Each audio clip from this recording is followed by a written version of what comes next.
Hey dudes, it's Lerald. We've got a nice little Monday morning currency making video for you here today, and since it's still early in the league and there are a lot of players for whom this is their first or maybe their second league, I wanted to start things off with a breakdown of my favorite farm strategy, and I think almost everyone in the PoE community's favorite farm strategy, Strongboxes. Now before I get into it, let me just lay this down. If there is one farm strategy you should learn in PoE, whether you're new or old, it is Strongboxes. It's not necessarily the juiciest or most efficient strategy, but it is kind of the baseline, the most basic and important thing to learn. It is also very good though. You can literally just play Path of Strongboxes every single league and become extremely rich. I've done it for years now. I think earlier today, kind of playing off and on today, watching the tragedy that was the NBA Finals, watching some X-Files, just kind of not locked in at all, right? Just sort of lazily playing. I think I made like 40 divines, mostly farming Strongboxes today. So not exactly a bad bit of work for a lazy Sunday afternoon. I would say that learning Strongboxes is a bit like being a kid just starting to cook for yourself and finally learning to fry an egg. It's just an important rite of passage.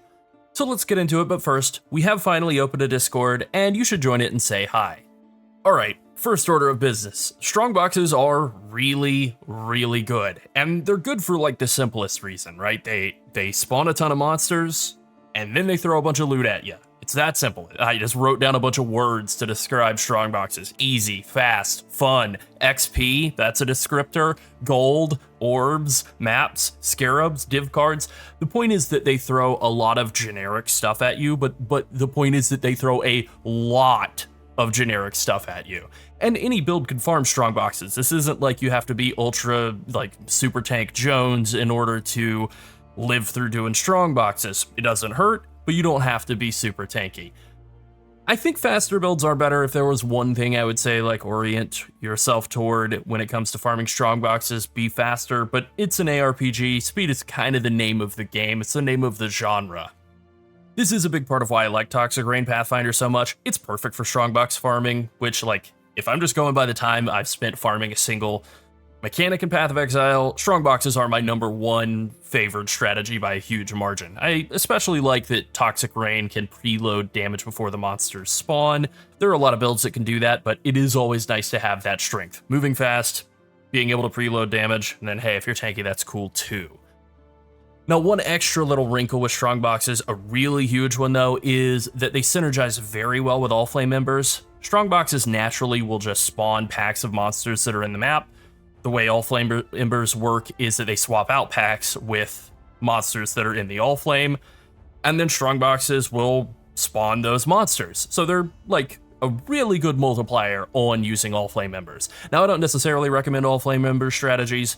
Some of them are not very good. Some of them that are good are extremely expensive, like multiple divines. So I don't have any prepared in this kind of, early league currency farm video, but if you are going to use All Flame Embers, do something juicy. Strongboxes are the first thing I would consider as a way to multiply their value. And kind of a bit more on that later too.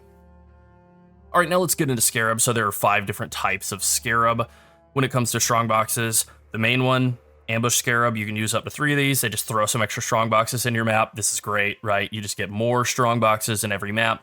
Not mandatory, but it does make your maps a little bit. There's 3 more Strongboxes in there. What else can you say? This also goes very nicely with the map device, which gives you an increased amount of Strongboxes. And then now also just added in patch 3.26, it also increases your chance of finding Strongbox or Ambush Scarabs.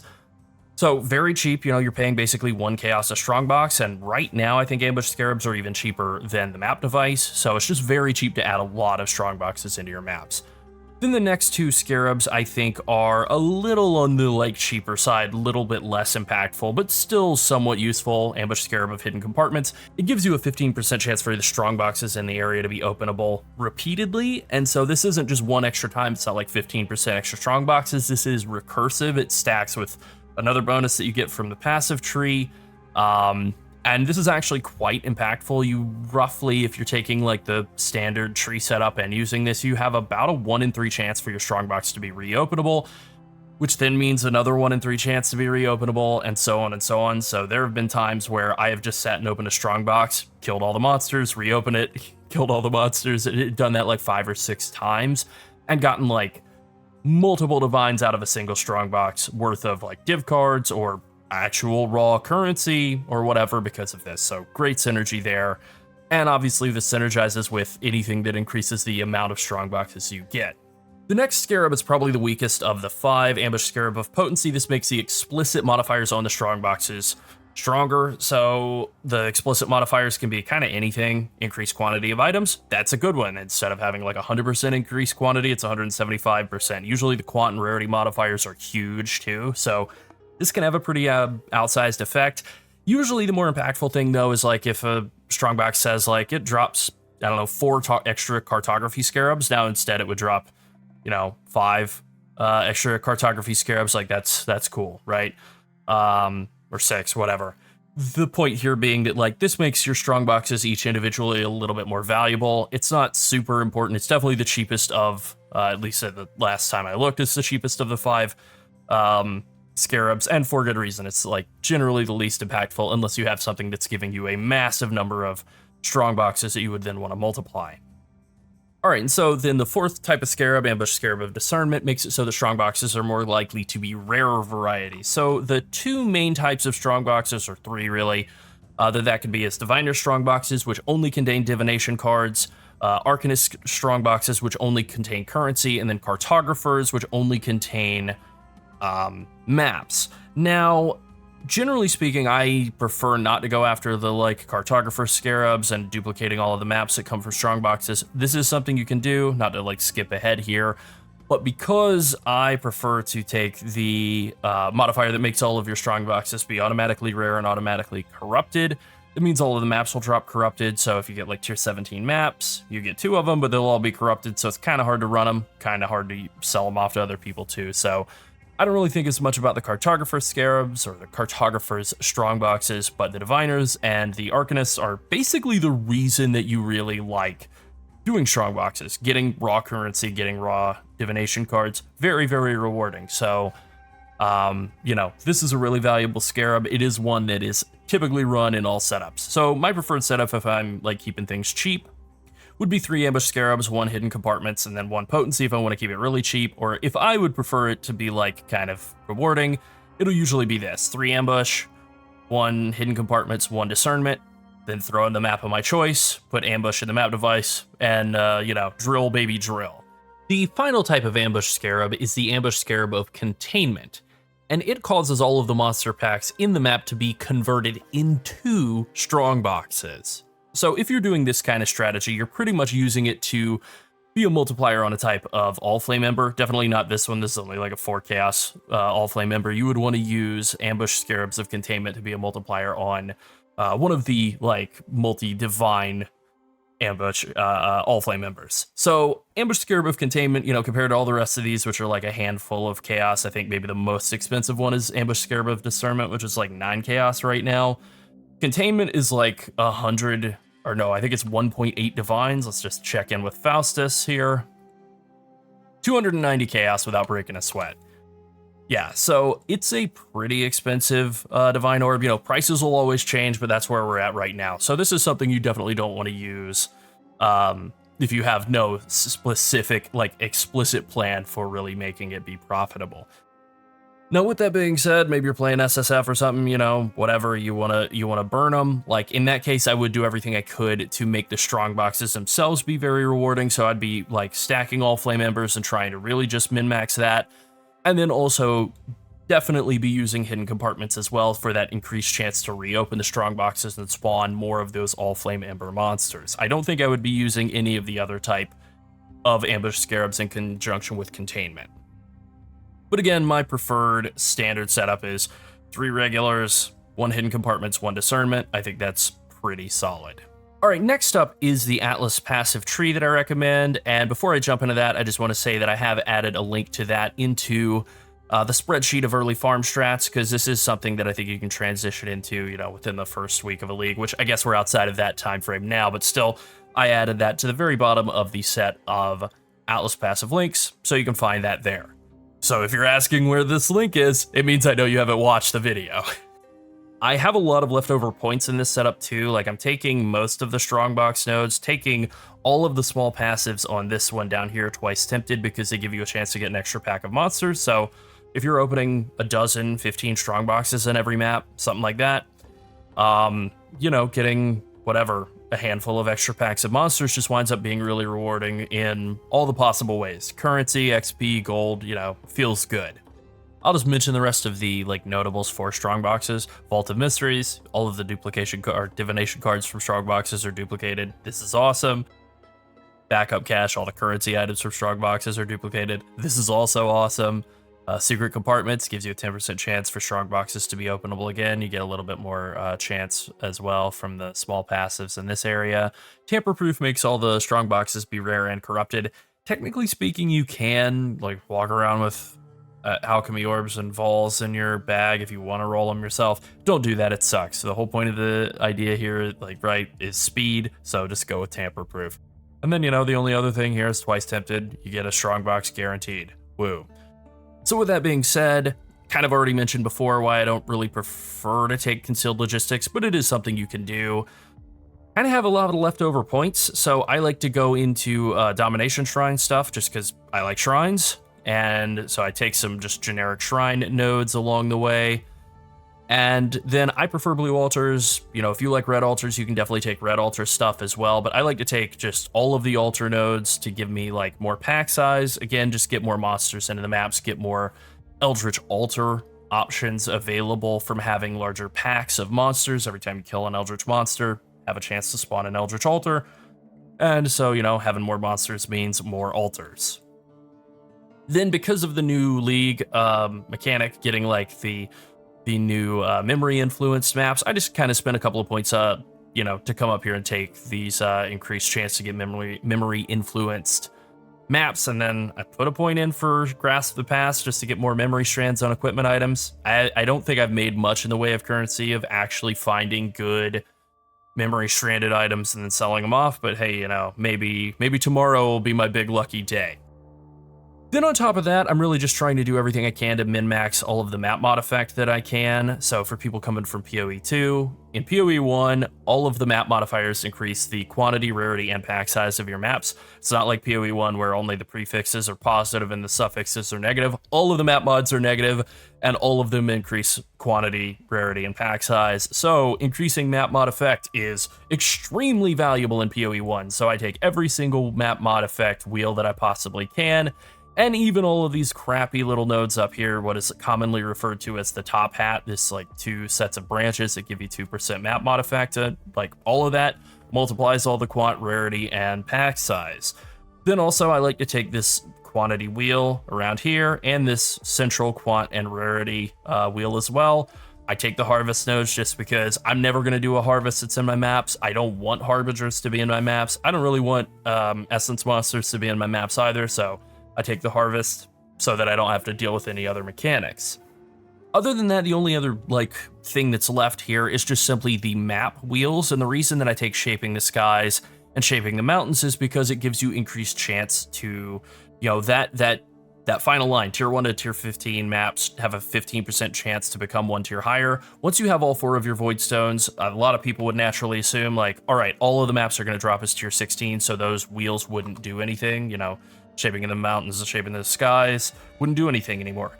Unfortunately, that's not correct. It actually does still increase the amount of maps that you have drop. It's a complicated system, but basically map equity, whenever a map that's lower than tier 16 would drop, you generate like a hidden resource that fills up, and by taking Shaping the Skies and Shaping the Mountains, you more or less triple the amount of that hidden resource. Not fully triple, but you increase the amount of that hidden map equity, and so these do result in a pretty significant increase in the amount of maps that drop, and that also means more, because it means more tier 16s, it also means more tier 17s, so really it does work out quite well. Then I like Scarabs, so I take a bunch of Scarab nodes as well. Those are kind of high priority for me, and trapping Carapaces means more Ambush Scarabs. And Ambush Scarabs are both what we're using and kind of rewarding, like kind of valuable, so I just like to get that to help offset the cost of having to buy more to continue sustaining, but then also if I get Ambush Scarab of Containment, that's like close to 2 Divines, and I did get an Ambush Scarab of Containment along the way today, so, you know, that's pretty good.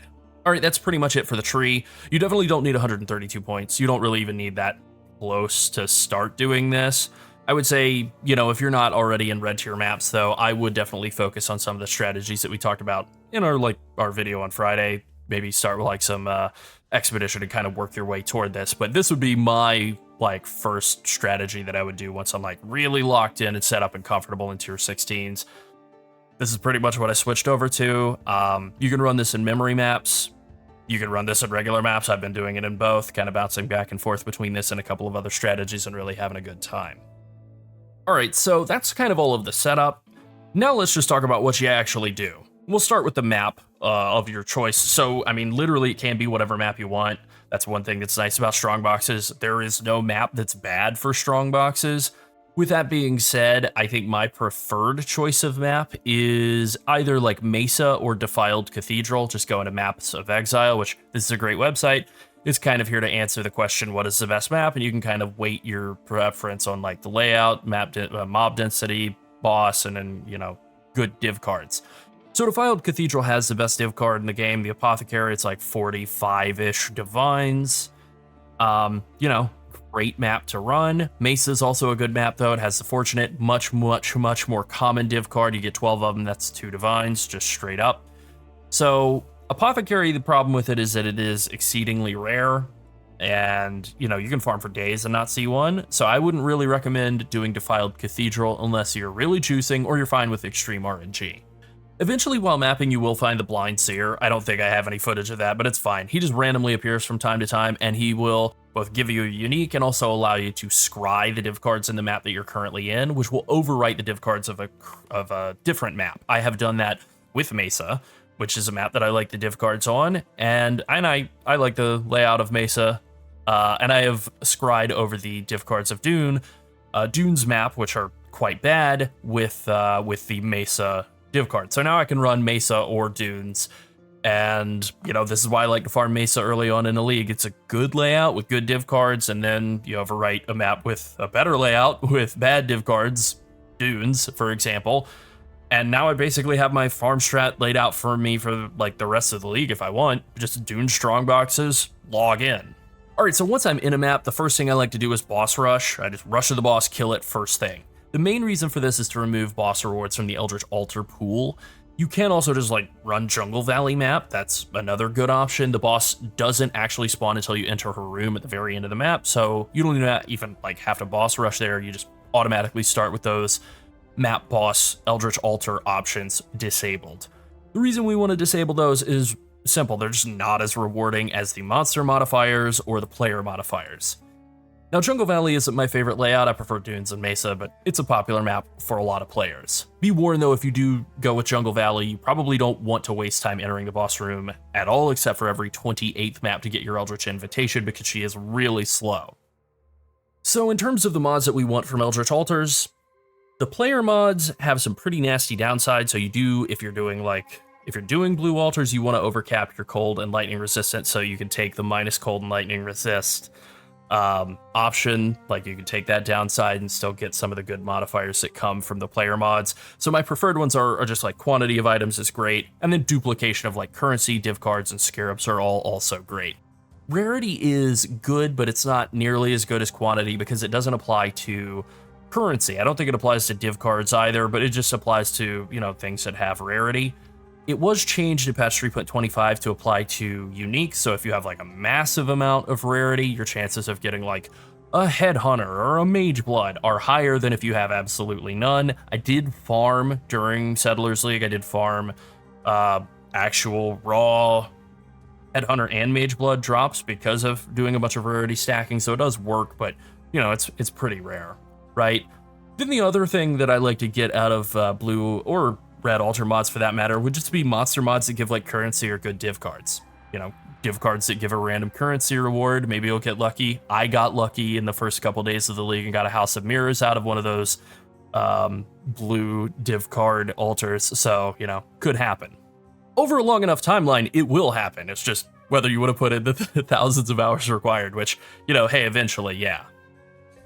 once you've done that, once you've boss rushed, you pretty much just run around killing all the monsters in the map, taking either the good player mods or the good monster mods, and then clicking all the strong boxes, killing everything, and picking up the currency. That's pretty much it. It's really simple. One extra little tip I want to add in here is that strong boxes are, unsurprisingly, most dangerous the moment you open them.